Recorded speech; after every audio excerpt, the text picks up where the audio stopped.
Hello everyone, it's Jen and I am so excited to be here today. I am bringing you a project and I don't want you to get too upset because I know it's not quite November and maybe you're not working on Christmas projects yet, but we wanted to bring these to you early so that you have plenty of time to make them before the holidays actually get here. So today I'm teaming up with Angie from the Country Chic Cottage and Corey from Hey Let's Make Stuff, and we are all making sublimation projects that you could use if you were hosting like a cookie party, or you could use them just to make fun gifts. So these are going to be sublimation projects and they are Christmas, like kind of Christmas cookie party themed, and they're really cute. So if you're watching this for the live premiere, as soon as my video ends, it will kick you right over to the next video. So you'll be able to watch them, all three of them. They're going to be really great. If you are watching it later, then you can click down to the links down in the comments or down in the description, and the links to both of those videos will be there also.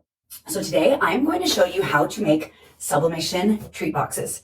I am obsessed with these. So Angie actually made some of these last year and they were so cute. I loved them. And so I knew when we were talking about doing this that I wanted to make them also. So I changed it up a little bit from how she made hers and you'll see the difference. I will link to her video also in case you want like a little bit different inspiration. But yeah, I'm really excited about this. So let's go ahead and look at the supplies that we're going to need today and just jump in and make this project. I am using my Easy Press. This is the 12 by 10. You can use any press that works with sublimation for this project. I have a heat resistant mat. This mat actually is the one that I use in my heat press. It's slightly larger than my artistry mat that I normally use when I want something a little more firm. So I'm going to use this one today. But you can use any firmer heat resistant mat would work with this. Then I have my prints, and we'll talk about these a little bit more in a moment, but we have all of our prints ready here. I have my sublimation box. So this is the treat box from PYD Life. You can see that it lays flat, making it so that it's easy to sublimate. And then we can sublimate each piece, sublimate as much as we can all in one press. And then we'll go ahead and assemble it. So that's what these pieces here are. We have the window, like the clear piece here, that covers our window. And then we have some adhesive and we'll use that to assemble the box. I have some protective paper to protect my mat and my heat press from sublimation ink. We have some heat resistant tape. And then I have both a paper trimmer and a pair of scissors. And I did use both of these. You can use whatever you need to use in order to trim up your prints. Okay, in an effort to kind of speed things up, I have trimmed some of these already. And you can see this one here, I have not finished trimming. So I have it printed and it is mirrored. When it's all trimmed up, it is made to fit in this area here. So we've got plenty of room there. It is backwards right now, but you can see it says Christmas cookies. And then I did cut this part out. You don't have to. I was actually thinking about it, and just when I was doing the design to make it easier to see like placement, I made this inside part like a light yellow. I have since changed it to white so that you actually don't have to trim it. You'll just still line it up so that the white part is on there, and then you won't have to worry about like sublimation coming through. This piece lays here. This piece is another larger piece, and so it is going to go here. And my plan is to line everything up with the top, and then I'll show you what my plan is to do with the bottom. Then we have these pieces here. So once this is all taped together, these will go here so that this section is this middle section, and then we just have like the brownish on the top and the bottom. And then the same thing over here. I have my paper trimmer here. I'm gonna go ahead and just trim this up. You can use scissors, you can use a rotary cutter, whatever you have, whatever is easiest for you to use for this part of the project is completely up to you. You just wanna trim off that white so that you can't, when we're taping these together, I have the actual color lining up edge to edge. Okay, now that we have all of our pieces trimmed up, I'm just gonna go ahead and like kind of look at how it's gonna be. You can see it's slightly oversized from our seams. So I'm going to, I don't know if you can tell here, but there's a little bit of there's a little extra printed here and on this side. So I'm going to go ahead and trim that off and see if that gets us a little bit closer to the exact right size. For those, I want to make sure that we get into like the seam area but I don't want to have, you know, like my design running into the other panels. So this is going to be a pretty small, like little shaving off here. And we'll do the same thing on this side. Okay, that looks better. It looks like we're closer to just in the seams there. So I'm going to want this to be up at the top. So I'm going to go ahead and flip it over and make sure that we've got everything centered here, located right where we want it. And then I think you can see that I've got like a tiny bit here. And then we've got some area here that I can go ahead and tape onto. Now I did go over this whole box with just a lint-free cloth to dust it off. You don't want to use anything sticky, so I would not use a lint roller or anything like that. But just like a lint-free cloth just to dust it off works great. Okay, so now I'm going to use this bigger piece to go under to protect my mat. It's just a big piece of butcher paper. And then we'll go ahead and place a piece of protective paper over the top. Now for this first piece, because I don't really have to worry about anything around it, we can just go ahead and press. And this is 355 degrees for 60 seconds. So I'm just going to lay my easy press in place. And this doesn't require, it's like light to medium pressure, so it can just sit there. You don't really need to do anything. Just let it press. All right, time is almost up.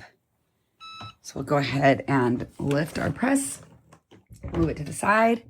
So now I'm going to remove my butcher paper, and we're gonna let this cool just for a moment. And then I am going to just do like a quick little peek. Okay, so this did sublimate. I'm gonna show you what happened here on the bottom.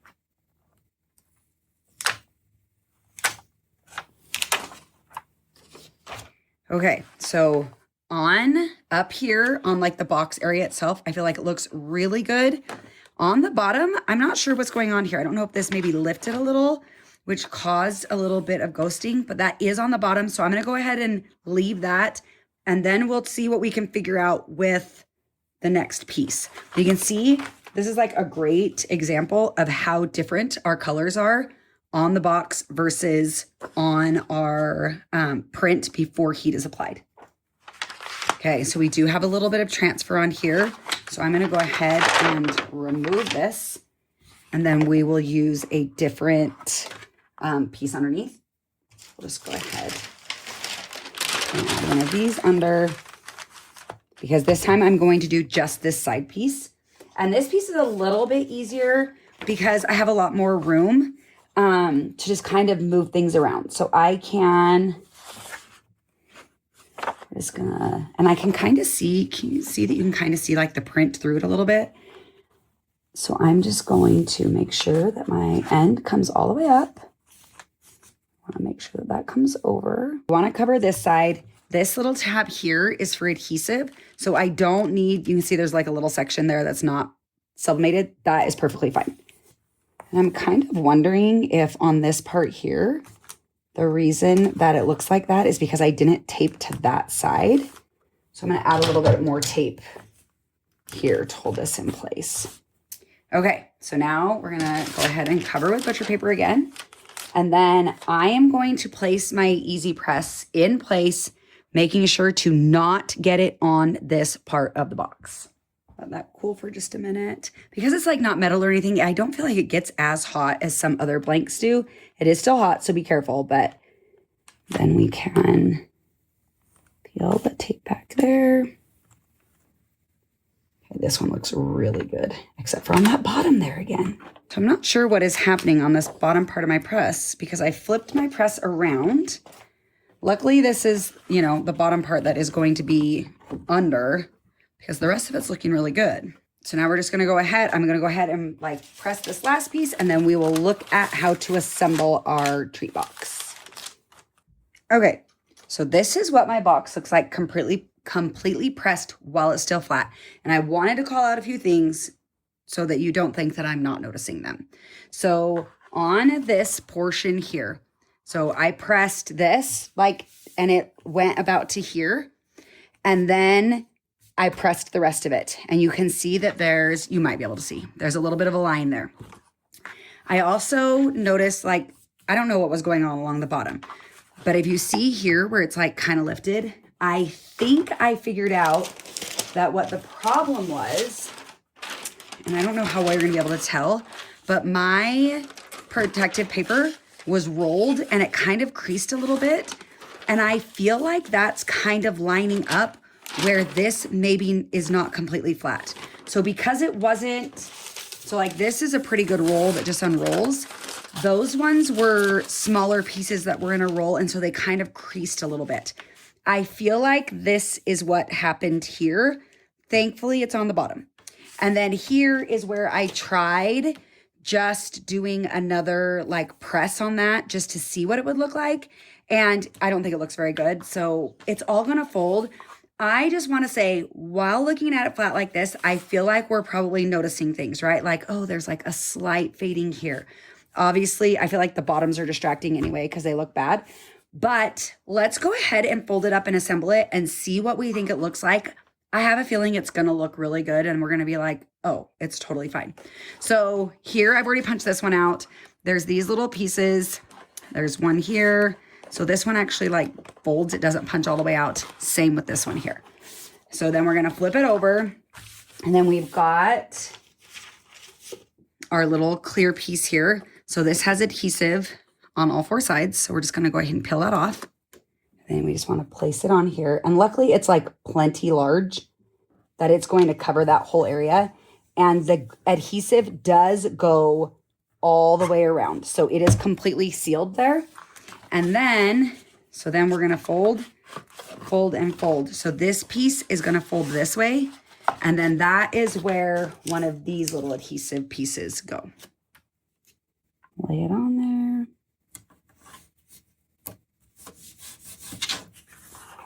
Move that backer. Here.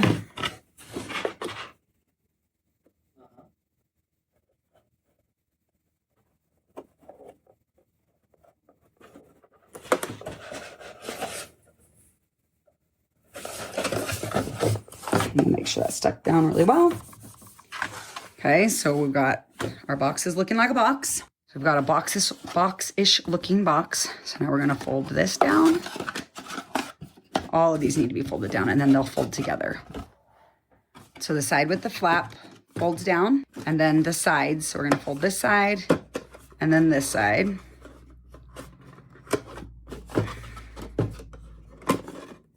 And then this part. So then those are all folded down. So now we have our sides. So this is gonna fold, and then this is gonna fold back this way, kind of like a milk carton. So it's gonna fold this.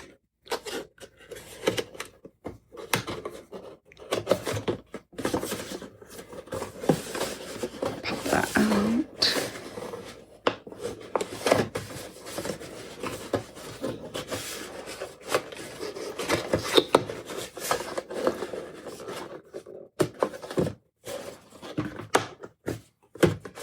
All right, so now we have the box completely assembled, and other than the bottom, which it just is the bottom, I don't feel like looking around this anywhere.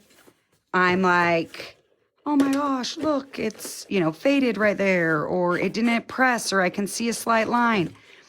I feel like you don't notice any of that once the box is completely assembled. And I love that this box, it was a white box, but now we've turned it into a gingerbread, kind of Christmas cookie looking box.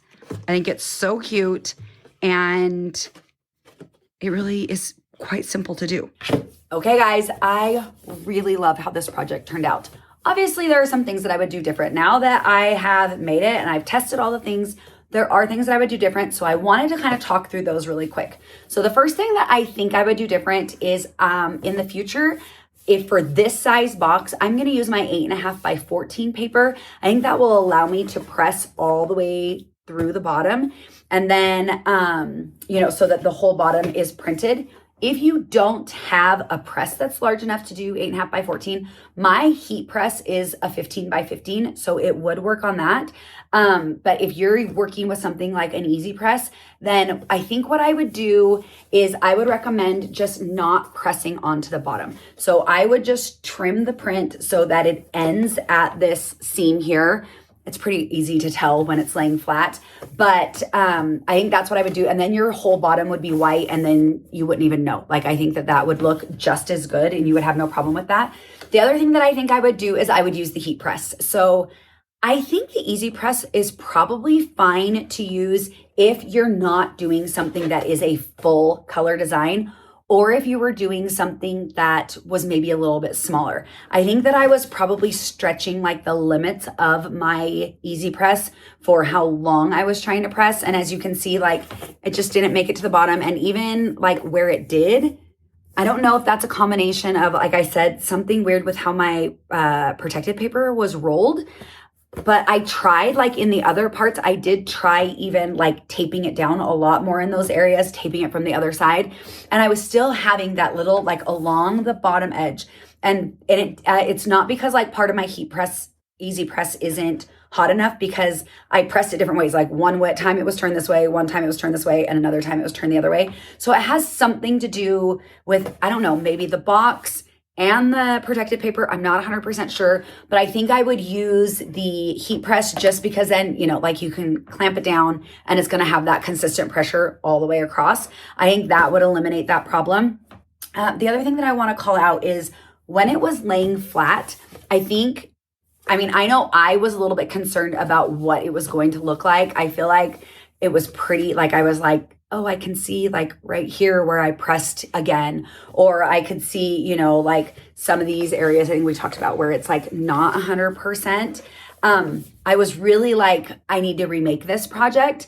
I'm actually really glad I didn't, because I think this is a great example to show you that even though when it was laying flat, it looked less than perfect, I don't think there is anything like looking at this box like this. There's literally nothing about this box where I'm like, oh, that's where that was. Like, because the cookies themselves are kind of like those different colors, I just feel like anywhere that maybe, like I think this is where that line was. That was very obvious when it was laying flat. But when you're looking at it like this, I feel like it just is kind of what the print looks like. And I would say even the same where it's like, maybe slightly ghosted up along here. When you're just looking at the box, none of that sticks out at all. So I don't want you to panic. If you're making them and you press them and you're looking at it flat and you're like, that's not perfect, I think it's fine. I think they look so good. I think the bottom is the least pretty, but it's the bottom and it's really not that big of a deal. And the easiest way to solve that is to just not have your print go onto the bottom. And then you wouldn't even have to worry about it. The bottom would just be white and there would be nothing to worry about. So this is what the box looks like. I think it's so cute. I think it's perfect for cookie parties. I think it's great for like even like little to-go containers. Like if you were having people over, just be like, grab some treats, take them home with you. But the other thing is you don't have to just use these as a treat box. Yes, it has the window, but you could also use this, like just wrap whatever is inside with tissue paper. You could add like your little to and from on here. And I think that it would, I think it would work really well as other things. So when you buy these are the PYD Life Sublimation boxes. When you buy them, they do come in a pack of, I think it's 12. They will be linked in the description, so you'll be able to access them there. But there are, you will have quite a few of them. So that is great for, like we were talking about, a cookie party. That's what we're talking about today. So you could make up a bunch of these. You could customize them so that they work for your particular party gathering. You could like add your own party name, the 5th annual Crookston family cookie party, whatever you wanted to say. They would also make like great little neighbor gifts. You could put the individual families' names on them. There's a lot of different ways that you could use these. And of course, it's not limited to just Christmas. You could use them all year round. Anytime you're wanting to take a little treat to someone, I think these are a great option. Don't forget that if you're watching this during the live premiere, as soon as we're done here, it will kick you right to the next video. So we've got a video from Angie over at Country Chic Cottage, and she is going to be making another sublimation Christmas project that is perfect for a cookie party. And then we also have a video from Corey from Hey Let's Make Stuff, and she is also doing another sublimation project that is perfect for a cookie party. So if you're looking to get inspired, holidays are coming up. I know we're not there yet. Don't hate us. This is just inspiration. You don't want to watch it today. Just put a little pin in it. Come back and watch it when you're ready to actually start crafting for the holidays. We just wanted to be here so that we're ready whenever you're ready. So you've got these instructions. You're ready to go. The other thing that I wanted to tell you. So yes, we're doing these videos today for this project. Angie and Corey are doing another project. So they've got a live coming up. I will link it in the description. And they are going to be kicking off 12 days of Christmas crafts. They will be using sublimation printers. They will be using their Cricut machines. So during the live, they will be giving you all the information about it.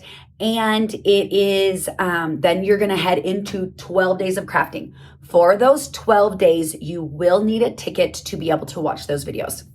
So if you're like, I'm ready to start doing all the crafting, make sure that you click down in the link below in the description. Click the link in the description below and you can get signed up for that. They are, if you're not ready quite yet, they are doing a live kickoff and you can watch that, see what projects they're making and everything. And then at the end, they're doing another live and you will be able to watch that one as well. And then that might help you decide that you're ready to jump in and do those 12 days. But I think it's going to be really fun. I would also love to hear what projects you would like to see me make this holiday season. We've still got time. We've got our Cricut machine. We've got our laser. We've got our white toner printer. We've got sublimation. We have all of the things. So drop down in the comments and be like, Jen, I really want to learn how to do this holiday. Give me a list. I am excited to jump in and try. Sometimes it's hard for me to figure out what project I want to make next. So why not give me yours and I will be happy to try it for you and we'll do it and I'll figure it out and then share it here so you can make your own. But I hope that you liked our little cookie treat box today. If you did, go ahead and give me a thumbs up. I would love for you to follow my channel if you're not already. If you have any questions, leave them down in the description or leave them down in the comments and I will be happy to answer them for you. I hope you have a wonderful rest of your day and I will see you next time. Bye.